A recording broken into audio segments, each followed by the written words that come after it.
मैं पूछूंगा सवाल तो बता। हाँ। अभी क्या है सर, मैं अपने चैनल की तरफ से आपका स्वागत करता हूं और ये बुद्धि की धरती पे आपका स्वागत है। सर मैं आपसे जानना चाहूँगा, जो आज मीटिंग हुई सोशल डिस्टेंसिंग को ध्यान में रखते हुए और ये जो है कोरोना काल में आपने मीटिंग लिया और आप बहुत दूर से आए हैं। सबसे पहले मैं आपका नाम जानना चाहूँगा, शुभ नाम क्या हुआ आपका सर? पहले तो ये है कि ये अछूतों का शुभ नाम नहीं होता है, गुड नाम कह सकते हैं। Yes sir. शुभ नाम नहीं कह सकते हैं, ठीक है क्योंकि सर। अगर शुभ होता तो हम अछूत क्यों होते। Yes sir. मेरा नाम आरपी अम्बेडकर है और मैं यूपी का रहने वाला हूँ। और यहाँ पे हमारा जो है बहुजन क्रांति मोर्चे का और बीएमपी का एक कार्यक्रम चल रहा पूरे बिहार में, तो उस कार्यक्रम के रेफरेंस में हम आए हुए हैं वैशाली में। तो वैशाली के कुछ कार्यकर्ताओं की हमारी मीटिंग थी कि हम चुनाव को विधानसभा वाइज, वैशाली जिले के जो 8 विधानसभा है और 8 विधानसभाओं में हमारे जो है, वैसे तो ईवीएम से चुनाव हो रहा है, ईवीएम से हम लोग कह रहे चुनाव को कैंसिल करो। हमारे राष्ट्रीय अध्यक्ष BN मातन साहब ने मना किया है कि ये सरकार जो चुनाव को पोस्टपोन करे, और विपक्षी पार्टियों ने, लेकिन एक भाजपा और क्या बोलते हैं नीतीश की पार्टी, ये जो चुनाव करा रही है चुनाव आयोग में, तो फिर चुनाव के बारे में भी देख रहे हैं हम लोग कि यहाँ पे बहुजन समाज के लोग ज़्यादा लोग हैं, तो बहुजन समाज को बता रहे हैं कि इस कोरोना काल में इस महामारी, एक तरफ से घोषित कर रहे हैं महामारी, यस सर, ये बहुत बड़ी महामारी है, तो महामारी में चुनाव करा रहे हैं और वो भी ईवीएम से। ईवीएम पे एक ही हाथ हजारों पड़ेगा तो कोरोना नहीं फैलेगा। बिल्कुल सर। तो इसलिए अगर चुनाव ही कराना है तो बैलेट पेपर से चुनाव कराओ। Yes sir.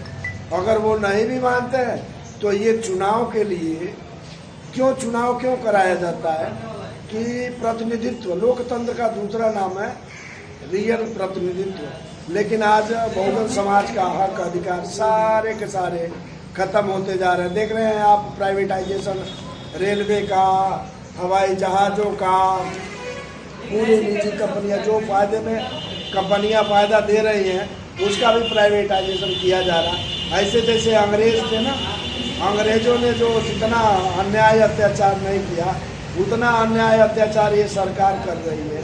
अब कोरोना काल में देखिए, अभी देखिए महामारी में इनका राम मंदिर का शिलान्यास हो रहा, और राम मंदिर नहीं, ये बुद्ध विरासत है, ये बुद्ध का विरासत है, बौद्ध विरासत है। इसलिए हमारा एक और आंदोलन चला, विरासत बचाओ, साकेत बचाओ, विरासत बचाओ। तो काली पट्टी अभियान वो भी चल भी रहा है। तो अभी यहाँ पे आने का मतलब है कि हम बहुजन समाज के लोगों को ये बता सकें कि ये सरकार हमारी हितैषी नहीं है।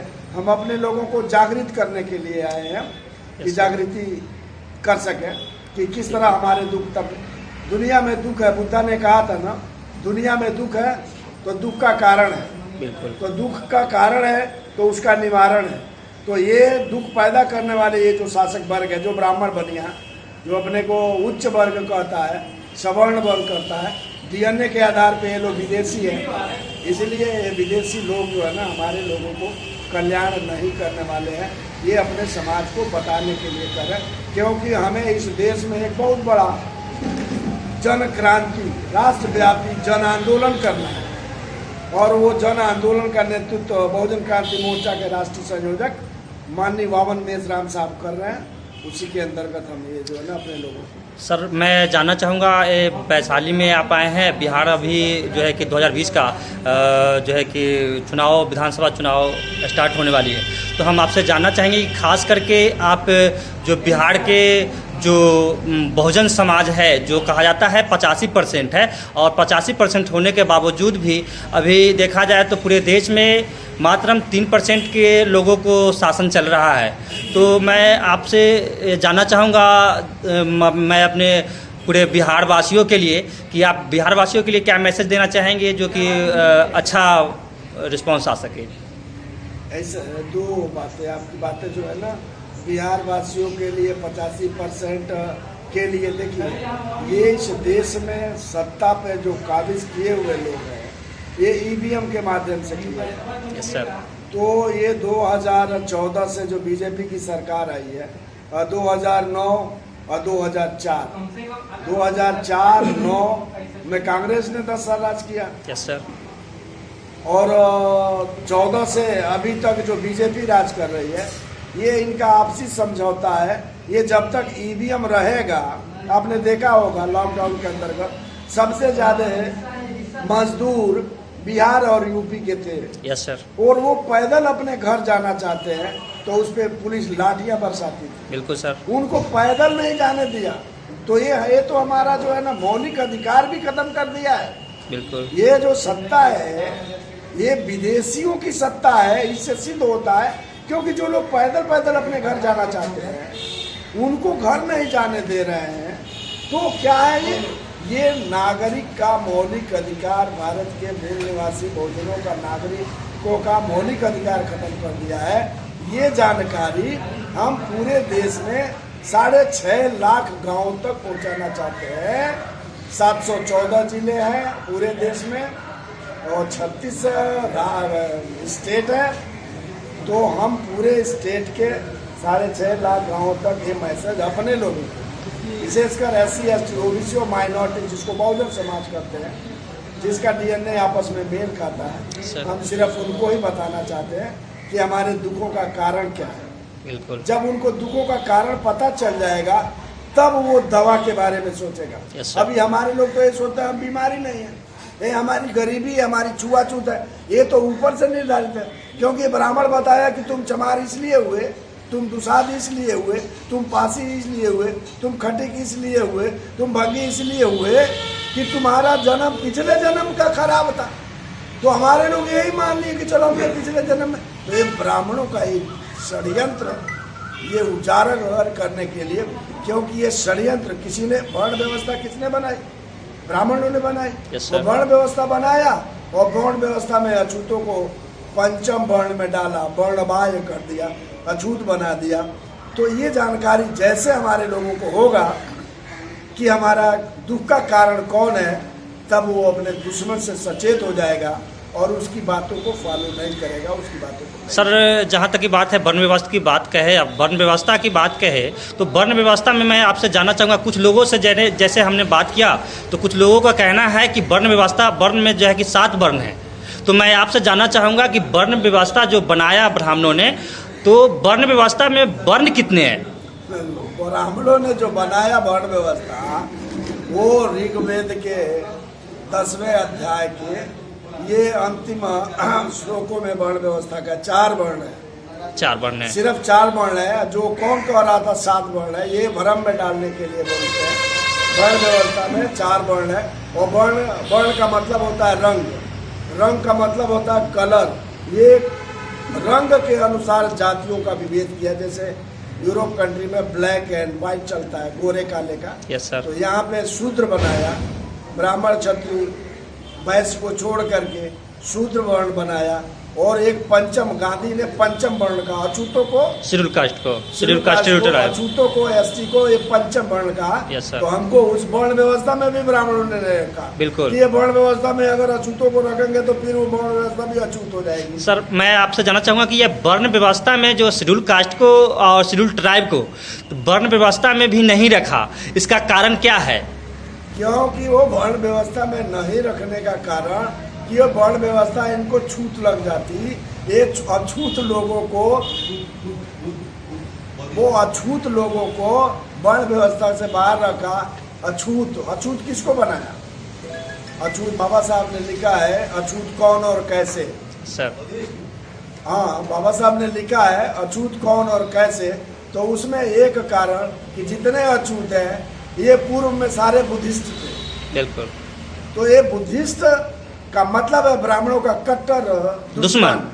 तो दुश्मन को उन्होंने दुश्मनी इसीलिए जो अधिकार विहीन किया, ये अछूतों के साथ जो सबसे। और एक बात और बता दूं, लोग नहीं है, जैसे आपको एक उदाहरण बताऊं कि अगर शेर आपके सामने आ जाए तो आप क्या करेंगे? शेर से डरेंगे। इसलिए ये अछूतों को अधिकार विहीन क्यों किया? जैसे शेर है, शेर का दांत और नाखून निकाल दो ना, शेर कुछ भी नहीं करेगा। बिल्कुल तो सर। इतने मार्शल लोग थे कि इनका जो हथियार था, शस्त्र, संपत्ति और शिक्षा, ये हजारों सालों तक शस्त्र, शिक्षा, संपत्ति से वंचित ही नहीं किया, इनको खाने के लिए मोहताज कर दिया। तो जो शेर है और भूखे क्या लड़ेगा वो? तो जिन दुश्मनों को लड़ना था, लेकिन उसमें अछूतों में इतनी मार्शलिटी आज भी है कि हजारों सालों के बाद भी सबसे ज़्यादा ब्राह्मणवाद का जो विरोध कर रहा है, सबसे पहली पंक्ति में है वो। आप कट करो कितना और बोलिए क्या बोलिए जो बोल रहे थे। सर मैं आपसे जानना चाहूँगा, यानी कि आपका कहने का जो है क्लियर तात्पर्य है कि जो ज़्यादा लड़ा वो मतलब उसको अछूत बना के रखा गया, और जो है कि अभी भी देखिए, ज़्यादा लड़ा नहीं, ज़्यादा दुश्मन। अगर आपका दुश्मन मिल जाए तो आप क्या करोगे? उसकी पूजा करोगे? नहीं।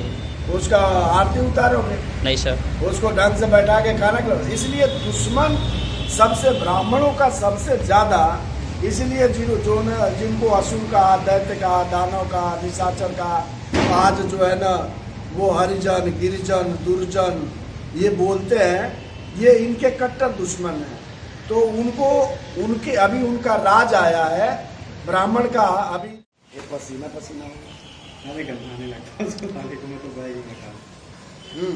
हाँ सर, अब मैं आपसे जो लास्ट में मैं आपसे जानना चाहूँगा, आप अभी बिहार में आए हैं आप लोग, और ख़ास करके चुनाव की तैयारी चल रही है, तो जो कि वर्तमान सरकार तो ऐसे जो है कि चुनाव के लिए कुछ छोड़ा नहीं है, लॉकडाउन पूरे बिहार में लगा दिया है। लेकिन अभी आपसे जानना चाहेंगे, आप जो जनता जो है मूवमेंट जो 85% अभी हम देख रहे हैं कि बहुत सारे लोग से जब बात करते हैं तो बहुत सारे लोग सरकार के विरोध में हैं। बहुत जगह जगह कि नेताओं को पीटा जा रहा है, और फिर भी कह रहा है, अभी वर्तमान सरकार कह रहा है कि अगले चुनाव भी हम ही जीतेंगे, और जीत रहे हैं। तो इस पे क्या कहना चाहेंगे जो लोग आपसे आपकी बातों को फॉलो करें? ऐसा है, वैसे तो जब तक ये ईवीएम रहेगा ना तब तक ये बीजेपी जीतेगी। ये 10-10 साल का कांग्रेस और बीजेपी का जो समझौता है ये 2024 में ख़त्म भी हो रहा है। तो अगर लोकतंत्र को स्थापित, यही तो, ये चूँकि चुनाव से होने वाला नहीं, ईवीएम से, चुनाव से हम आंदोलन नहीं कर सकते। आंदोलनों पर प्रतिबंध लगाने के लिए लॉकडाउन हुआ है। पूरा दुनिया में स्कूल खुले हुए हैं। अभी यूट्यूब पे हम देख रहे थे कि दुनिया में कोरोना कोई महामारी, जो दवाई जापान में बंद है, जापान से निर्माण किया हुआ, वो दवाई भारत में बिक रहा है। तो ये एक कोरोना का हवा फैला करके इन्होंने हमारे बहुजन समाज को रोक दिया है, और इसी में चुनाव जीतना चाहते हैं। अभी मध्य प्रदेश में उपचुनाव था तो वहाँ बंद कर रहे हैं, और यहाँ बाढ़, आधा बिहार बाढ़ से ग्रसित है, तो वहाँ पे लॉकडाउन में ही चुनाव करा रहे हैं, और मध्य प्रदेश का मध्यावधि जो बाई इलेक्शन था उसको रोक रहे हैं।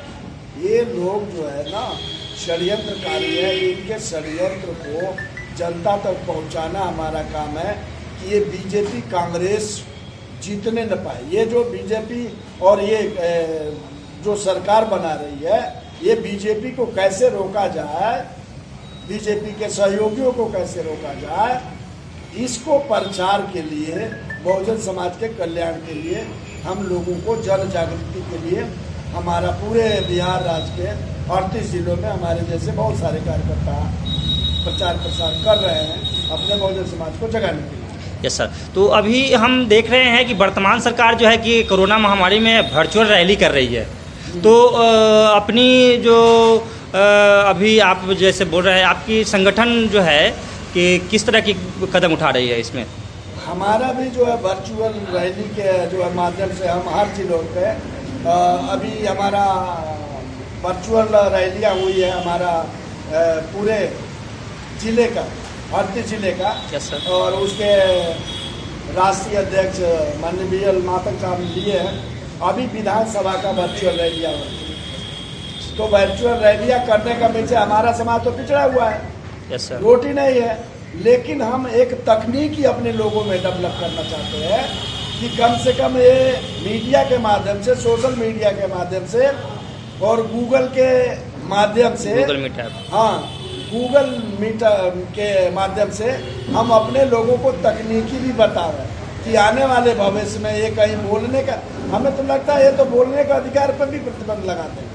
ये मौलिक अधिकारों को खत्म करने जो पहले मनुस्मृति के अनुकूल जो रखा गया था वो मनुस्मृति ही लागू। मनुस्मृति लागू ही है, यस सर। वो दिखाई नहीं दे रहा है, लेकिन ये ब्राह्मण राज लागू हो गया है। 5 तारीख को, 5 अगस्त को पता चल गया। वो पुष्यमित्र शुंग जी ने बिहार का बृहद्रथ की हत्या करके जा करके साकेत में अपनी राजधानी बनाई। इसका हिस्टोरिकल एविडेंस है कि जब वहाँ राजधानी बनाया तो वहाँ ये जो है ना यज्ञ किया था। एक कौन सा यज्ञ बोलते हैं उसको, हाँ अश्वमेध यज्ञ, तो वो तो धार्मिक रूप से किया था, लेकिन इसका एक यज्ञ किया था अपना पुष्यमित्र शुंग ने। तो वो विजय दिवस मना रहे हैं, वो दिया जलाए, दीपक जला रहे हैं। ना हाँ। जैसे कि जो महामारी जो देश में आप देखो ना, आप छोटा सा आप के व्यूअरों को लिए मैं एक जानकारी दूँ। एक तरफ कह रहे हैं महामारी है, यस सर। हमारे घर में माना कोई मर गया, महा दुख आ गया, तो साला दुख आ गया तो दिया जलाने का करता है। वो दुख में दिया जला रहे हैं। एक तरफ कह रहे हमारा बाप मर गया, हमारा दादा मर गया, हमारी माँ मर गए, अब फिर दिया कह रहे अरे घर के लोगों दिया जलाओ, खुशियाँ मनाओ। अबे ये कौन सा दोगलापन है? ये दोगलापन, इसका मतलब लोगों को बेवकूफ़ बना रहे हैं, इनका राज स्थापित कर रहे हैं। ये ब्राह्मण राज, मनु स्मृति नहीं लागू हो रही है, ये ब्राह्मण स्मृति लागू हो रही है। और उसके जो है ना नेता क्या बोलते हैं, अब क्या है, मोहन भागवत नहीं, मोदी जी को प्रधानमंत्री, देखा लोकतंत्र के दुनिया के किसी भी देश में साष्टांग प्रणाम करते हुए किसी प्रधानमंत्री को देखा क्या? नहीं।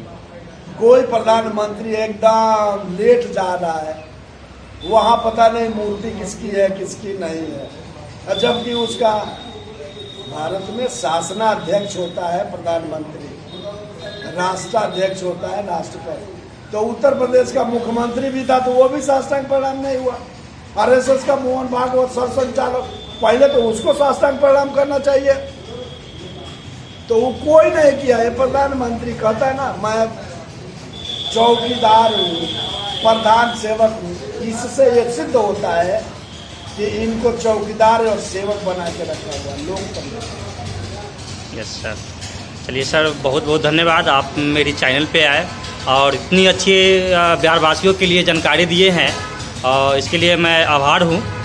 और जय मूल्यवासी साथ में।